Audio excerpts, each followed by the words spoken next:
Hello everyone and welcome back to Deck Tech Tuesday.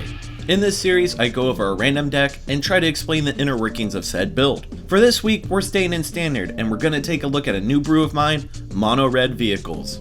With this deck, I know that I wanted two things done. First off, it had to be a budget build under about 50 bucks.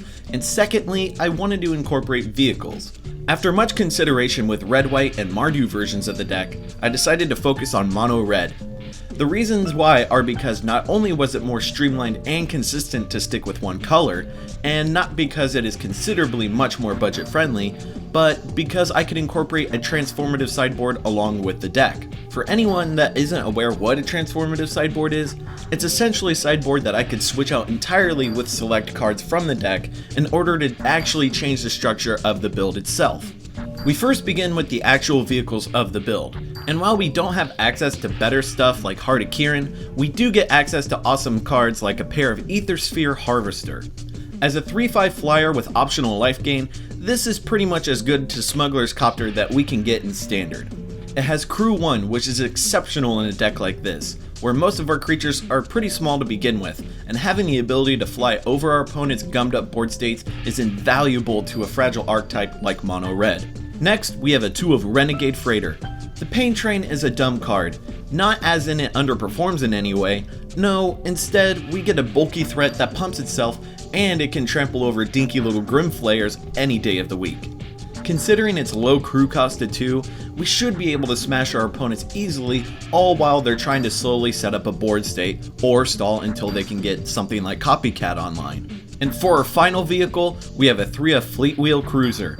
Enter Ball Lightning the Artifact, as you can crash in with a hasty 5/3 that can come back every turn for the low cost of Crew 2. Considering that you don't even need to sacrifice the cruiser itself, unlike Ball Lightning, this card is just pure upside compared to its predecessor.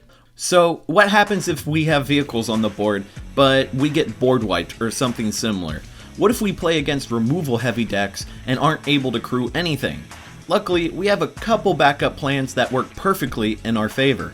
Starting off with a pair of Siege modification, we begin to look at the perks of playing a vehicle strategy in the first place. For 3 mana, we get this really awesome invitation to have our stuff just straight up die to Fatal Push. Beyond those circumstances, Siege modification turns any rusted, unused piece of machinery into a souped up, first striking threat. Not enough? Well, we can also equip this to creatures as well, just in case we have no vehicle card types to target. The same is true for our next pair of cards, Start Your Engines. For 4 mana, we get a temporary anthem that not only hits our machines, but also every other creature that we have on the board. If we get in a situation where we can't push through for damage, Start Your Engines lets us suddenly put a lot of pressure on our opponents where we wouldn't be able to get a word in otherwise. Moving on to the creatures that will actually be crewing our stuff, we start off with the playset of Inventor's Apprentice. So, Nerd Ape here is just good value. Having a 1/2 crewer for a single mana, it isn't too bad, but being able to pump it up if we have an artifact on the board means that we don't necessarily need to rely on just our vehicles to get a decent amount of damage for us. Most of the time, however, this is going to maybe get a few points of damage in early in the game, and will more than likely just turn into a crew target for us later. The same can be said for almost every creature in this deck, and especially with Village Messenger. So a 1/1 haste for 1 mana makes us a decent mock-up of something like Raging Goblin, for example, but it is able to flip over as a 2/2 with Menace. While its flip side is nice for being able to beef up this creature in combat, it more than likely will die anytime we swing in with this guy post turn 3. Even so, while flipped, it is able to help crew our vehicles at a much faster rate, and we can't really complain about that. And for our last 1-drop, we have Falkenrath Gorger. So, while this is virtually a red Savannah Lions, it's pretty mediocre in our deck beyond being able to crew stuff. Yeah, it can get in some early damage, but like our other 1-drop creatures, it just pales in comparison of what other players are going to be playing creature-wise. I mean, it has 1 toughness, which means that it dies to pretty much literally everything, but at least it'll be able to crew each vehicle in the deck. The next creature in our lineup is a 2 of Speedway Fanatic. For 2 mana, we get a dinky 2/1. Not that special, right? Well, imagine being able to swing in with the Pain Train or Ether Sphere Harvester on curve.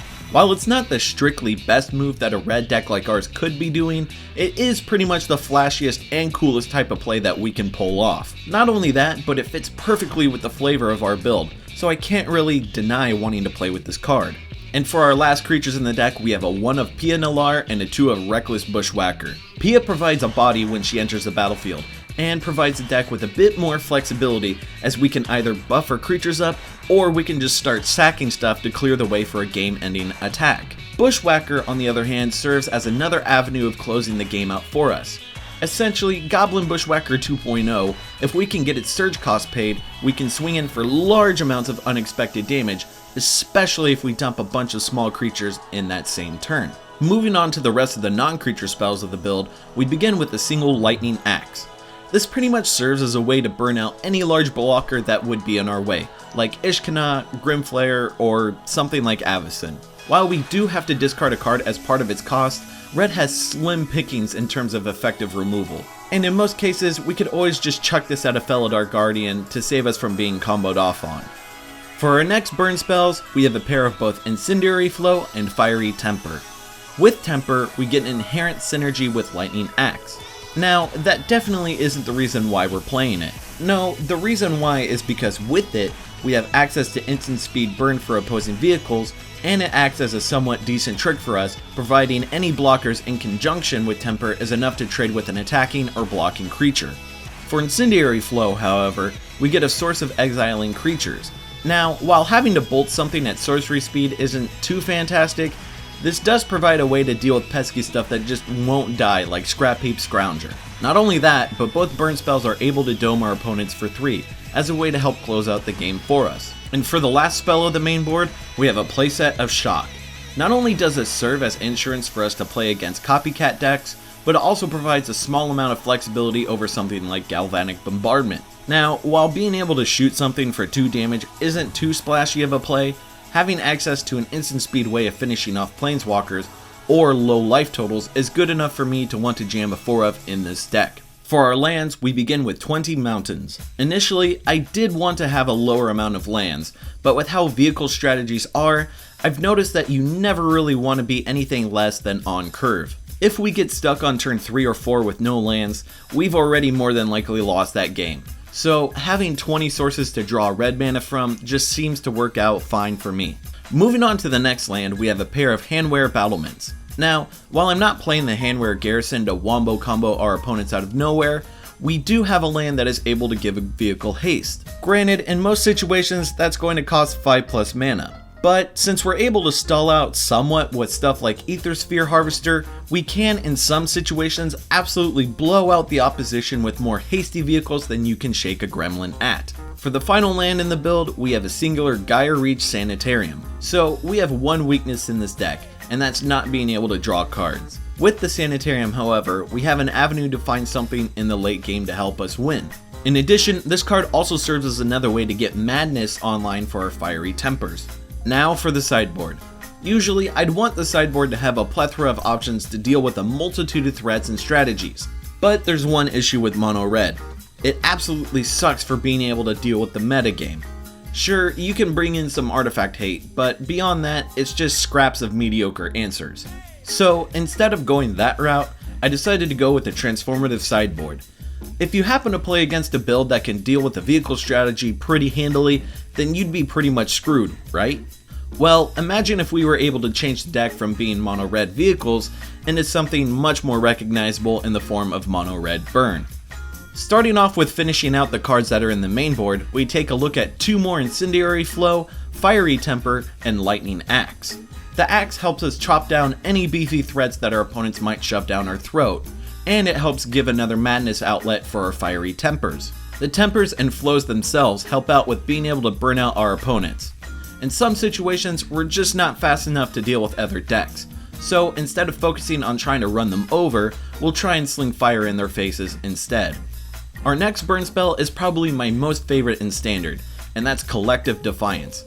Not only do we get a conditionally better Searing Blood in this bad boy of a card, but we also have the option of wheeling our hand if need be. While paying upward of 4 to 5 mana in a burn deck seems like a chore, that's exactly why I wanted to play with a higher land count in the first place. Being able to take full advantage of a card like this can catch our opponents off guard, so I'd be hard pressed to not want to play with it, even if it scales in cost.